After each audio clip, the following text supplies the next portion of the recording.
Olá, seja bem-vindos ao canal Miss Carol e Coisitas de Mames. Olá pessoal do nosso canal Miss Carol e Coisitas de Mames, tudo bem com vocês? Hoje nós estamos aqui na praia e eu trouxe para a praia a família de um amigo da Carol chamado Fernando, e eu vou aproveitar e vou fazer uma entrevista com a Lúcia, que é uma mãe atípica também, para que vocês possam conhecer e também possam se inspirar e se perceber que você não está sozinha nesse mundo, que vocês só escutam o que eu falo. Eu, Cicléia, mãe da Carol.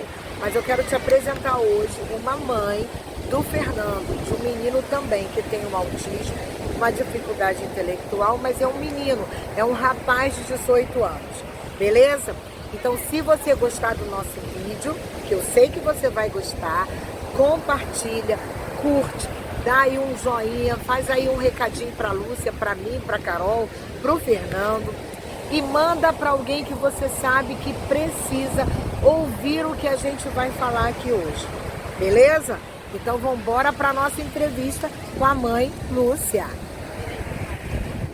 Oi Lúcia, se apresenta aí para o pessoal do canal da Carol. Vamos lá, meu nome é Lúcia, eu sou mãe do Fernando, ele é um adolescente atípico, mas muito comportado dentro dos limites dele. Moro no Tincha, Jacarepaguá, e ele tem umas dificuldades, né? Mas a gente tenta superar as atitudes dele. Então vamos lá, Lúcia, você é casada? Sou casada, meu marido se chama Fernando, meu filho também é Fernando. Temos uma estabilidade boa, ele estuda lá no Brigadeiro Shot, na Taquara. Estou gostando muito da escola, porque a escola agora está dando um suporte para eles que são atípicos, um cuidador, estão fazendo muito bem para eles. Eles agora estão obedecendo mais e antigamente não obedeciam. Eu fiquei muito tempo lá com eles, praticamente uns 6 meses, com o Fernando na escola, e também ajudava os outros que não poderiam ficar com a mãe. Isso mesmo. E o seu marido participa, Lúcia? Ele te ajuda? Participa, ele me ajuda. Às vezes ele fica um pouco ansioso, porque ele às vezes tira ele do sério, né? O Fernando tira ele do sério. Então às vezes grita com ele e depois ele vem pedir desculpa porque ele fez aquela atitude, né? Porque não é fácil, só quem vive é que sabe, Só né? quem vive é que sabe esses problemas dele. Mas a gente tem que entender e educar eles para uma vida no futuro, né? Porque eles vão ficar mais velhos, vão praticamente ter uma vida social deles, né? A gente no futuro pode não estar aqui para vê-los, né? Então a gente tem que preparar eles para uma vida melhor. Isso mesmo, Lúcia. Vou aproveitar aqui que você falou de futuro. Lúcia, é verdade, falando em futuro, é verdade que as mães atípicas e os pais, né, de uma maneira geral, têm muito medo de morrer? Você tem medo de morrer e deixar o Fernando? Tenho. Eu acho que toda a preocupação dos pais é a gente falecer e eles ficarem sem estabilidade, né? Então a gente tem que preparar eles para o futuro, porque eles vão ficar sozinhos e não tem ninguém para apoiá-los. Então a gente gosta desses atípicos. Isso. É que parou o moço aqui vendendo negócio com a música. Lúcia, já que a gente estava conversando, falando sobre a questão de falecer, né? Que os pais não vão viver para a vida toda, é óbvio. O que você costuma fazer para começar a preparar o Fernando para ficar aí como um adulto, né? Independente, livre, sozinho, para que ele possa seguir a vida dele? Sim, eu estou preparando o Fernando. Eu peço a ele para arrumar a cama já há bastante tempo, desde que ele teve uma certa idade, que ele já compreendia o que teria que fazer. Então eu ensinei ele a arrumar a cama. Quando eu peço ele para lavar a louça, ele lava a louça para mim. E agora está me ajudando a fazer comida. Lava o arroz, tempera a carne. Que legal! faz, temperar carne não. Ele faz assim, eu boto os temperos, ele mexe, e depois ele vai botando na air fry pra gente almoçar. Entendi. Me fala uma coisa, ele consegue descascar alguma coisa com a faca? Não. A Carol Não. também tem muita dificuldade. E na hora de varrer, ele consegue varrer a casa? Não, varrer não. Ele cata o lixo, se tiver um lixo, ele passa a vassoura e pega com a pá. A Carol Mas é também não difícil. consegue varrer com a vassoura, ela fica sem direção. Sim. Mas uma dica que eu vou te dar, que eu quero fazer para mim, que eu acho que vai dar certo, é o aspirador de pó. Sim. Com o aspirador de pó, ela vai na boa, entendeu? Passando o aspirador, melhor do que com a vassoura. Com a vassoura ela leva o lixo para um lado, para o outro, não sabe para onde o que fazer. Sim. Então talvez seja uma dica para o Fernando também. Também é. Tá? Tem até um aspirador. Isso. E os terapeutas falam alguma coisa para você fazer com Olha, ele? agora eu mudei de terapeuta, né? Ele faz fono e está fazendo psicólogo. Então elas ainda não tivemos uma reunião para falar como está sendo a semana dele fazer a terapia. Eu já conversei com a psicóloga no início, falei o que ele faz, o que ele faz, e ela escreveu lá no caderno dela. Agora, outro dia eu tive que falar com ela, que ele estava assim, batendo nas pessoas, né? E não estava obedecendo, estava meio resistente, e ela disse que ia conversar com ele. E a fono, ela está fazendo trabalho como eu posso falar, das palavras. E Sim, são palavras que ele não consegue falar. Por exemplo, prato. Ele fala o pá. Então eu venho sempre também conversando com ele, falando com ele. Não é pá, é prato. Então tem muitas palavras que ele ainda não consegue falar. Então a gente tem que estar sempre relembrando a ele como fala. Entendi. Qual é o diagnóstico do Fernando? O diagnóstico do Fernando, eu fui numa escola para botar ele, ele estudou 2 anos no Rainha. Então esses 2 anos do Rainha, ele não teve êxito nenhum, não evoluiu nada, só passeava dentro da escola. Então eu tirei ele do Rainha, fui botar ele numa escola particular. Então essa escola me indicou uma psicóloga, uma neuropsicóloga, para fazer um laudo dele, para ver se elas conseguiam incluir ele dentro da escola. E essa psicopedagoga, neuropsicóloga, ela me diagnosticou ele como TI. E ele também tem um déficit de atenção. E tem o TDAH. Ele também tem o TDAH. Então ela fez a conclusão dele, me deu e me pediu para ele fazer as terapias. Como eu não conhecia ninguém, ela faz a terapia. Então eu fiquei com ela ficou um tempo com ele, mas depois eu não tive condições mais de pagar, tirei ele, aí ele foi para uma outra fono, foi para uma outra psicóloga, que ela sempre me falava, Lúcia, agora ele tem que procurar uma psicóloga para falar com ele e instruir ele na parte sexual. Sim. Então, Ele já é um rapaz, né, Lúcia? Ele é um rapaz. Ele tá com 18 anos. Isso mesmo, ele já é um rapaz. Então, beleza. Então, ele tá com 18 anos, aí a psicóloga falou que agora a gente tem que trabalhar essa parte sexual, né? Sim. Como é difícil, né, Lúcia? Porque as meninas também precisam dessa parte de trabalhar. E quem tem feito isso sou eu, junto com a psicóloga da Carol. E como é que você tem... E o pai, o que ele fala nessa parte aí da sexualidade? A gente tenta também conversar com ele. No outro dia não, já tem um tempinho, que ele encontrou na gaveta do Fernando umas camisinhas. E perguntou o que era aquilo. Então, eu e o pai dele explicamos para que servia, mas que ele, por enquanto, não poderia usar. Entendi, Aí ele já sabe dessa parte, a gente fala com ele que não pode mexer, que não pode mexer nas meninas, que não tem as suas partes. Eu falo para ele não mexer e falo para ele não deixar ninguém mexer nas partes íntimas dele e nem no bumbum. Isso, muito bem. É porque a gente ainda tem essa preocupação. Sim. Porque eles têm uma certa ingenuidade e eles não compreendem, acham que todo mundo é amigo, todo mundo é bonzinho, né? E ele não tem esse entendimento. Não Ele tem é- esse entendimento. Não tem essa mentalidade ainda. Aham. Ele é muito ingênuo, não sabe o que fala. Isso. E você falou pra mim que teve um médico que também achou que o Fernando tem um autismo, né? Sim, Na verdade, o autismo é ele que puxa todas essas comorbidades, entendeu? A própria dificuldade intelectual, o DI, ela vem puxada pelo autismo. A baixa cognição, a hiperatividade, a agressividade, tudo isso, o autismo, ele infelizmente, ele puxa.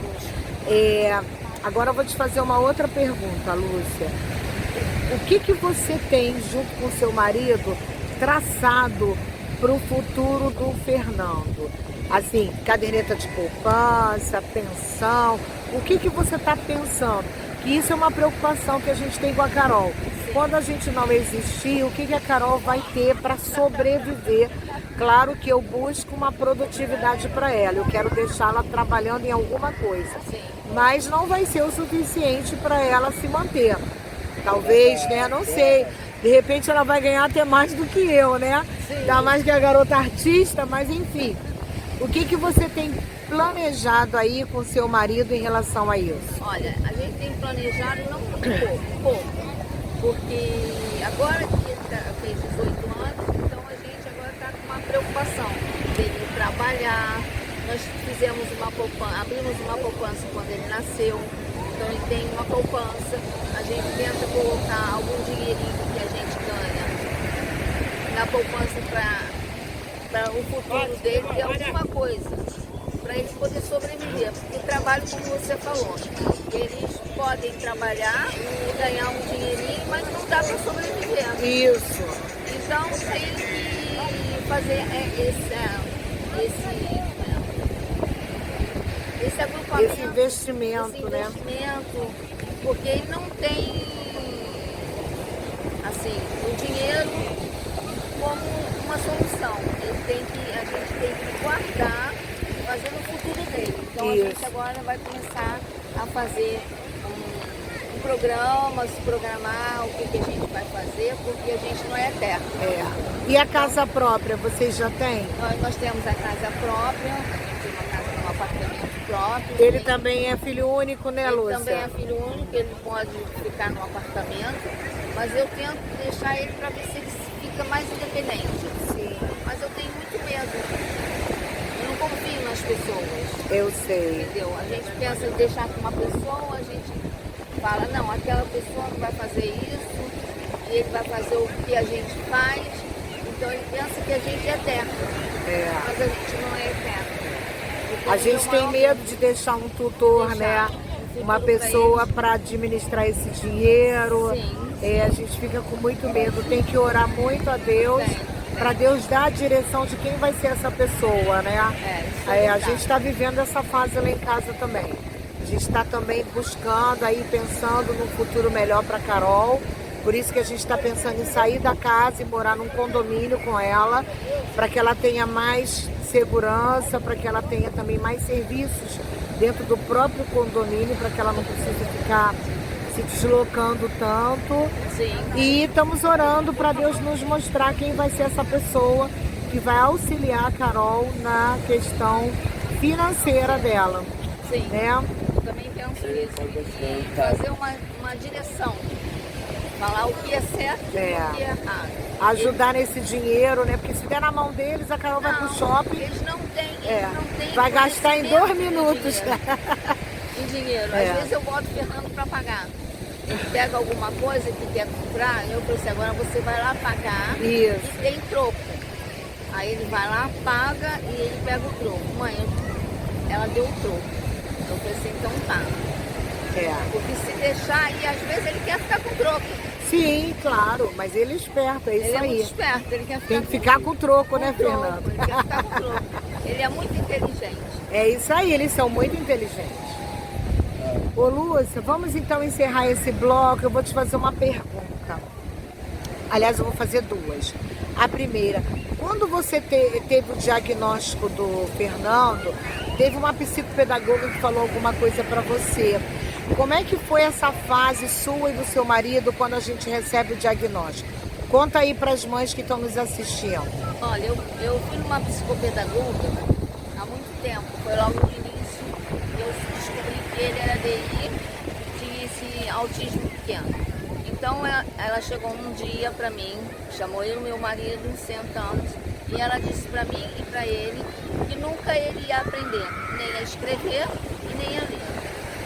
A parte da leitura, ele é muito fraco, ele não lê todas as palavras, mas tem muitas palavrinhas que ele aceita e lê. E às vezes ele quer ler e não consegue, e eu vou separando e ele lê. Mas tem outras palavras que ele sabe a palavra, mas diz que não sabe. Mas ele sempre foi assim. E eu fiquei muito decepcionada com essa senhora e eu entrei em depressão. Sei. Isso acabou comigo. Sei. Tive que ir para um neuropsicólogo, um neurologista, para me passar um remédio. Eu estava muito chateada. E estou tomando o remédio até hoje. Eu não tenho esse controle de parar e eu vou ficar bem. Eu tenho medo de ter uma recaída. Sei. Então eu não paro de tomar essa medicação. Entendi. Mas na verdade hoje o Fernando escreve o nome dele, né? Escreve o nome dele, escreve umas palavras da primeira série, como bola, bala, casa, casaco, e aí vai. Ele tem uma aprendizado da primeira série. Sim. Então, tudo que ele faz, a criança faz numa primeira série, ele faz. Ele escreve os números, ele faz os vizinhos, ele faz muita coisa, faz separar as sílabas, tudo que uma criança faz no primeiro ano, ele faz, até além. Que bom, né? É a maior prova de que diagnóstico não é sentença. Há previsão pós-diagnóstico, há progressão, há milagres, há caminhos após o diagnóstico, mas a gente quase morre. Sim. Quando recebe o diagnóstico, né, Lúcia? Sim. A gente quase morre. É muito ruim. É horrível. E agora, pra gente encerrar esse vídeo, com a participação da mãe Lúcia, amiga do Fernando, eu vou pedir pra Lúcia deixar uma mensagem para essas mães que acham que estão sozinhas, que não tem mais vida, que não tem mais jeito, que nada vai melhorar. Gente, o barulho que vocês estão ouvindo é que o pessoal está vendendo aqui na praia e a gente está ao vivo aqui na praia, não tem jeito. Lúcia, qual é um recado que você deixa para essas mães que estão deprimidas na cama, não sabem o que fazer, que só choram? Olha só, essas mães que estão deprimidas, só choram, elas têm que ter uma iniciativa. Elas têm que dar apoio ao adolescente ou à criança, entendeu? Então vocês têm que levar elas, vocês têm que motivar a criança. Se ela nasceu e teve esse diagnóstico, é que você tem que ensinar a pessoa a se virar, a ser uma pessoa inteligente, uma pessoa que sabe se autorizar, ter uma autoridade, viver sozinho, tá? E vocês têm que dar muito apoio. Eu acho que elas vieram pra gente, que a gente pode ter condições de ensinar uma pessoa típica. Eu acho que Deus é que sabe aonde vai cair a criança para você educar e ter um futuro melhor. Isso, e a gente sabe o quanto que nós somos importantes na vida do outro, né, nesse momento. Sim. Então, assim, qualquer coisa que a gente consiga de progressão para eles é maravilhoso. Sim. Não é isso? Então tá bom, agora eu vou mostrar a Carol e o Fernando e eles vão dizer assim para o pessoal do nosso canal. Vale a pena, deixa o like se você gostou e até o próximo vídeo, beleza, gente? Valeu a pena tudo que as mães fazem por vocês? Vale, Carol? Vale. Vale? Então o que a gente tem que fazer? Vale. Inscreve no canal, ative o sininho das notificações. E eu espero que vai ficar mais feliz ainda. E o que você quer até o final do ano, Carol? Muitos Muitos seguidores. seguidores. Pede aí os seguidores, Fernando. Fala, seguidores. Seguidores. Aê, gente. Dá um tchauzinho. Até o próximo vídeo. Tchau. Aê, garotos. Muito bom. Tchau. Obrigada, Lúcia, pela entrevista. Bom, é isso. Gostaram do conteúdo? Deixa seu like, ative o sininho e compartilha. Beijos, até o próximo conteúdo.